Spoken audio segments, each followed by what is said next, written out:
Hello students, नमस्ते। आज का हमारा सब्जेक्ट साइंस है। साइंस में हम लास्ट लेसन 8 वाटर पढ़ रहे थे। हमारा कंप्लीट नहीं हुआ था। हमने लास्ट यूजेस ऑफ वाटर पढ़े थे कि वाटर हमें किस किस चीज़ में यूज़ में आता है। हमने ये सब पढ़ा था to digest food, to circulate various nutrients throughout the body and to expel waste from the body. ये पूरा हमने पढ़ा था। इससे पहले भी सारा एयर के बारे में हम पढ़ रहे थे। अब हम कंटिन्यू करेंगे पेज नंबर 60 से।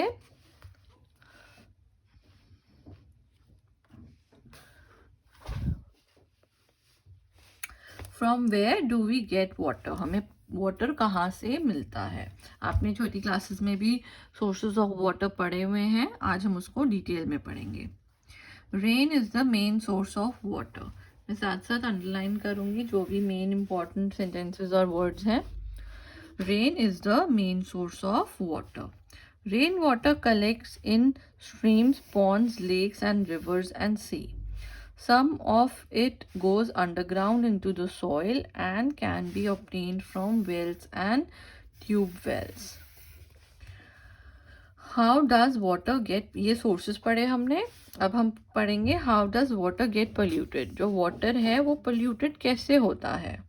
अब जैसे एयर पोल्यूशन के बारे में पढ़ा था, अब हम वाटर पोल्यूशन के बारे में पढ़ेंगे। The reason is very clear. Rain water is clean and worth drinking, but when it falls on the ground it gets mixed with the soil and other wastes of the ground। वैसे जो rain water है वो तो बहुत ही clean होता है।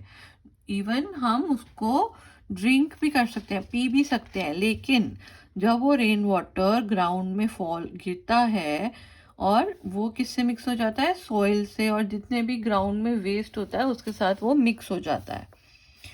This pollutes the water and make it unfit for drinking. फिर इस वजह से वाटर पोल्यूट हो जाता है और वो अनफिट होता है ड्रिंकिंग के लिए।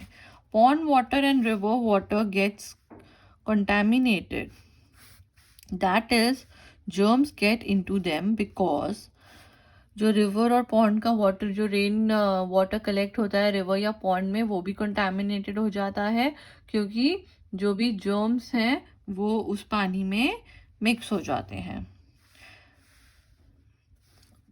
जर्म्स कैसे होते हैं पानी में?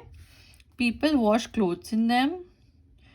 पीपल जो वो रिवर और लेक का जो वाटर यूज करते हैं, पीपल उससे वॉश करते हैं अपने clothes. People and animals bath in Pond's and river. Animals भी उसी पॉन्ड और रिवर में बात करते हैं, पीपल लोग भी करते हैं।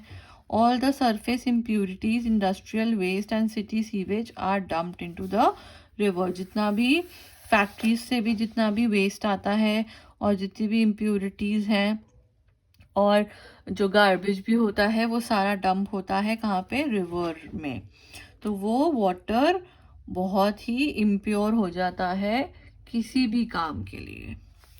If you look at some ponds and ditches you will find that no fresh water flows into them and not any water flow out of them। अगर आप किसी में देखोगे आजकल, पहले तो फिर भी थोड़ा क्लीन होता था, बट जब से हम सब सारा वेस्ट, सारी इम्प्योरिटीज इसमें डालते हैं तो ये बहुत ही डर्टी वाटर है। This kind of water is called stagnant water. इस वाटर को क्या बोला जाता है? इम्प्योर वाटर को स्टेगनेंट वाटर।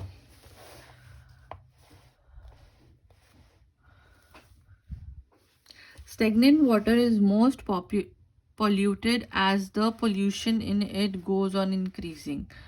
पोल्यूशन उसमें बढ़ता रहता है तो स्टेगनेंट वाटर जो है वो सबसे ज़्यादा पोल्यूटेड है। सच water gives out foul smell, उसमें से स्मेल भी आती है। Mosquitoes and other insects breed in it in large numbers. Mosquitoes और जितने भी इंसेक्ट्स हैं वो उसी पानी में होते हैं। Germs of other diseases also breed in stagnant water। जितने भी दूसरी डिजीजेस के भी जितने भी जर्म्स होते हैं वो उसी पानी में होते हैं। Mosquitoes carry germs of malaria and dengue fever. और वहाँ से मस्कीटोज जो हैं वो क्या जर्म्स कैरी करती हैं जिससे मलेरिया और डेंगू होने के चांसेस होते हैं। दस stagnant water is a serious health hazard. तो इसलिए जो स्टेगनेंट वाटर है वो बहुत ही सीरियस हेल्थ हैजर्ड है, मतलब उस वजह से बहुत ही सीरियस डिजीजेस होने के चांसेस होते हैं। We should never allow water to stagnant in our neighbourhood. हमें हमारे आसपास बिल्कुल भी स्टेगनेंट वाटर होने देना नहीं चाहिए, जिससे कि बहुत सारे हेल्थ इश्यूज पॉसिबल हैं होने के, तो वो हमें अवॉइड करने हैं। Making water safe for drinking. अब हम वाटर कैसे बनाएं सेफ ड्रिंकिंग के लिए। Water that contains germs is called contaminated water. ये भी आपने पढ़ा। Drinking this water can cause diseases like cholera, typhoid, jaundice and diarrhoea. Drinking this जो कंटेमिनेटेड वाटर है उसको अगर हम पी लेंगे तो हमें ये सारी डिजीजेस होने के पूरे चांसेस होते हैं। So we have to clean this water of germs and impurities and make it safe. So हमें ये वाटर जो है उसको क्लीन करना है और जर्म फ्री बनाना है, जिसमें उसमें कोई भी जर्म्स या इम्प्योरिटीज ना हो और वो पीने के लिए सेफ हो। The method used for making water safe for drinking depends on whether we need it for large scale supply or for immediate domestic use. जो सेफ वाटर बनाने के लिए, उस वाटर को ड्रिंकिंग के लिए सेफ बनाने के लिए डिपेंड करता है कि वेदर वो पानी हमें लार्ज क्वांटिटी में चाहिए, लार्ज सप्लाई में चाहिए, या डोमेस्टिक मतलब घर में यूज करने के लिए चाहिए। Boiling kills the germ in water and make it safe for drinking. आपको पता है बॉईल करने से, वाटर बॉईल करने से वो सारे जितने भी जर्म्स हैं वो मर जाते हैं और वो सेफ हो जाता है पानी पीने के लिए। Boil water for at least 15 minutes to make it clear of all germs present in it. हमें जो बॉईल करना चाहिए पानी वो एटलीस्ट मिनिमम 15 मिनट्स हमने बॉईल करना चाहिए, जिससे कि उसमें जितने भी जर्म्स हैं वो सारे मर जाएं। Filtration and boiling. Filtration removes, अब जैसे फिल्टरेशन यूज आती है जब बहुत ही लार्ज क्वांटिटी में सप्लाई हो वाटर की। Filtration remove suspended impurities in water for domestic use. Domestic use में भी काम आता है। River water can be filtered by passing it through the layer of gravel and sand packed in an earthen pot. Filtration only removes impurities. जो filtration है वो impurities ही सिर्फ उससे remove हो जाती हैं। To kill germ, the filtered water has to be boiled. Impurities तो ख़त्म हो जाती हैं filtration से, but germs नहीं निकलती। तो germs को kill करने के लिए हमें वाटर को बॉईल ही करना पड़ेगा। Adding chemicals like bleaching powder, potassium permanganate and और chlorine gas into water kills germ. ये सबसे भी जर्म्स किल हो जाते हैं। अब saving water. Water is very valuable. ये सब आप बच्चों को पता है कि वाटर बहुत ही वैल्यूएबल है। It is essential for all living things. We must use it carefully and never waste it. हमें कभी भी वाटर को वेस्ट नहीं करना चाहिए, क्योंकि वाटर कुछ जगह आज भी वाटर की स्कैरसिटी है, लोगों को मतलब थोड़ी सी भी क्वांटिटी में वाटर नहीं मिल पाता। ऑलवेज रिमेंबर, हमें ऑलवेज ये ध्यान रखना चाहिए to turn off the water tap after use. आप बच्चों ने भी ध्यान रखना है, जब आप वाटर टैप ऑन खोलते हैं, ऑन करते हैं, तो आपने उसको आफ्टर यूज़ करने के बाद इमीडिएटली उसको बंद करना है। टैप को टाइटली बंद करना है, जिससे कि उसमें से पानी बिल्कुल भी ना आए।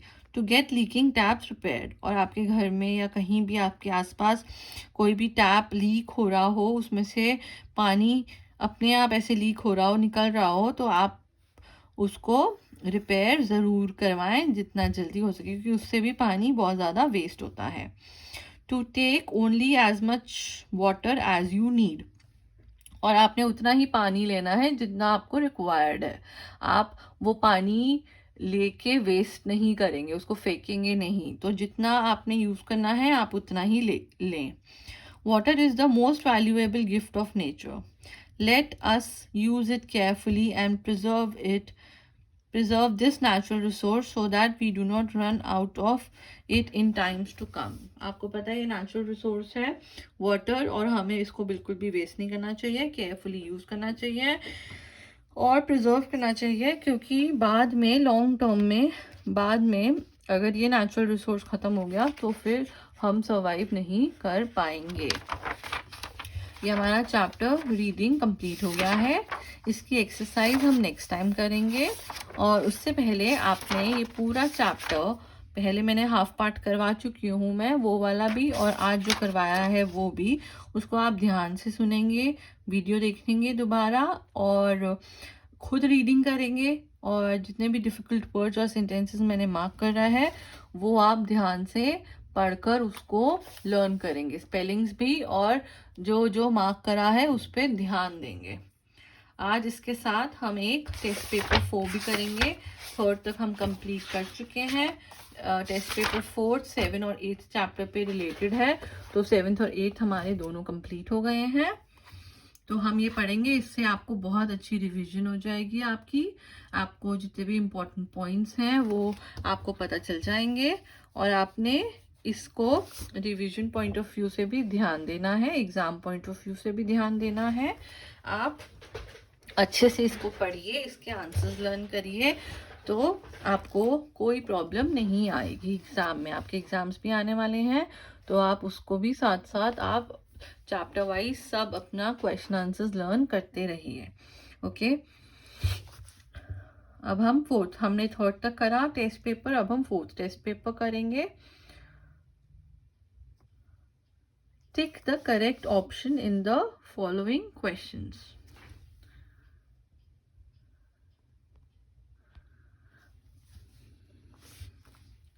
First, do not play with. अब इसमें ऑप्शंस दिए हुए हैं, हमने करेक्ट ऑप्शन देना है। आप अपना थोड़ा ध्यान लगाइए, अगर आपने पढ़ा भी नहीं हुआ है ये, तो भी ये कॉमन क्वेश्चंस हैं जो आप इसको पढ़ के एकदम ध्यान देंगे। अब डू नॉट प्ले विद, हमें किससे खेलना नहीं चाहिए? टॉय से, मैच बॉक्स से, या फुटबॉल से? अब बच्चे तो टॉय से खेलते हैं, तो ये आंसर तो नहीं, और वो खेल सकते हैं, टॉय से खेलने में कोई हार्म नहीं है। मैच बॉक्स, जिसे फायर होता है, मैच बॉक्स, और फुटबॉल से भी बच्चे खेलते हैं, तो उसमें भी कोई हार्म नहीं है। तो हार्म किस में है बच्चों के लिए? मैच बॉक्स से खेलने में। तो आप मैच बॉक्स पे टिक करेंगे। Okay, put your toys, bags and shoes at proper place anywhere near your bed. अब आपने अपने जो टॉयज, बैग्स और शूज हैं वो कहाँ रखने चाहिए? प्रॉपर प्लेस में रखने चाहिए, जहाँ पे उनकी प्लेस दी हुई है वहाँ पे रखने चाहिए, या कहीं भी रखने चाहिए, एनीवेयर, कहीं भी आप छोड़ सकते हैं उनको, या नियर योर बेड, अपने बेड के पास।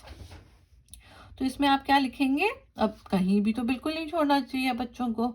अब अगर आप अपनी टॉयज या किसी से भी आप टॉयज से खेल रहे हैं, तो जब आप खेलना ख़त्म कर दें तो आपने उसको प्रॉपर जगह में रखना है, जहाँ से आपने उठाए थे वहीं पे आपने रखना है। तो ये भी ऑप्शन गलत है।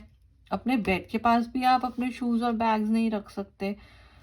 तो कहाँ रखना है आपने? प्रॉपर प्लेस पे। Do not take any medicine on doctor's advice, your own या केमिस्ट एडवाइस। अब डॉक्टर एडवाइस से तो आप लेने ही चाहिए, डॉक्टर एडवाइस जो करे मेडिसिन वही आपने लेनी चाहिए, अपने आप आपने मेडिसिन नहीं लेनी चाहिए। और केमिस्ट की एडवाइस से भी आप ले सकते हैं, मतलब जैसे अगर आपके पास प्रिस्क्रिप्शन है या केमिस्ट से आपने एडवाइस लेनी है तो वो भी ठीक है, बट अपने आप नहीं लेनी चाहिए मेडिसिन। तो योर ओन पे आप टिक करेंगे। Do not crowd around the person who is, हमें उस पर्सन के आसपास नहीं रहना चाहिए जो प्लेइंग, जो खेल रहा है, जो हर्ट है, जिसको लगी हुई है, या जो सिंगिंग कर रहा है। इसमें क्या आएगा? हर्ट, जिसको चोट लगी है, जो इंजर्ड है, उसके आसपास हमें नहीं क्राउड करना चाहिए। Plants need dash from air for photosynthesis. Photosynthesis के लिए प्लांट्स को क्या चाहिए एयर से? कार्बन डाइऑक्साइड, ऑक्सीजन या सल्फर? ये बात आपको पता है कि प्लांट्स जो हैं they give out oxygen and takes in carbon dioxide. तो आप यहाँ पे कार्बन डाइऑक्साइड पे क्लिक करेंगे। Warm air can hold more dash than cool air. Warm air जो है वो क्या होल्ड कर सकती है कूल एयर से ज़्यादा? Water, oxygen, nitrogen? Nitrogen. Nitrogen पे टिक करेंगे। ये थोड़ा दूर है इसलिए मैं आपको अब विजिबल होगा। Insect but can be. Insects क्या हो सकते हैं हमारे लिए? Harmful, worry less, harmless? हार्मलेस तो नहीं हो सकते, इंसेक्ट बाइट हो जाए तो हमें प्रॉब्लम होती है, तो हार्मफुल, खतरनाक। In spite of being careful sometimes dash do happen. Functions, accidents, germs? Careful होने के बाद भी एक्सीडेंट्स हो जाते हैं। Factories and industries give out smoke when they.